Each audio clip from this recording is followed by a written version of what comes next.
হাসপাতালে বেডে সদ্য প্রয়াত সাবেক শিল্পমন্ত্রী নুরুল মজিদ মাহমুদ হুমায়ুনের ভাইরাল হওয়া হাতকড়া পরা ছবিটি ভুয়া বলে মন্তব্য করেছেন স্বরাষ্ট্র সচিব নাসিমুল গনি।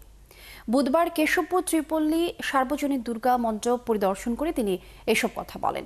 তিনি আরও বলেন, সাবেক মন্ত্রীর মৃত্যুর পরে সামাজিক যোগাযোগ মাধ্যমে অপপ্রচার চালানো হচ্ছে। হ্যান্ডকাপ পরা ছবিটি ভুয়া। হাসপাতালে চিকিৎসার সময় সাবেক মন্ত্রীর স্বজন চিকিৎসকেরা উপস্থিত ছিলেন। এরপরেও যদি কোনো অভিযোগ থাকে তবে তদন্ত করা হবে। এছাড়া খাগড়াছড়ির সাম্প্রতিক সহিংসতা প্রসঙ্গে বলেন, এই ঘটনাটি পূর্ব পরিকল্পিত মনে হচ্ছে। তদন্তের মাধ্যমে ঘটনার রহস্য উদ্ঘাটন করা হবে। সমস্ত ভুয়া খবর, এরকম কোনো ঘটনা ঘটেনি।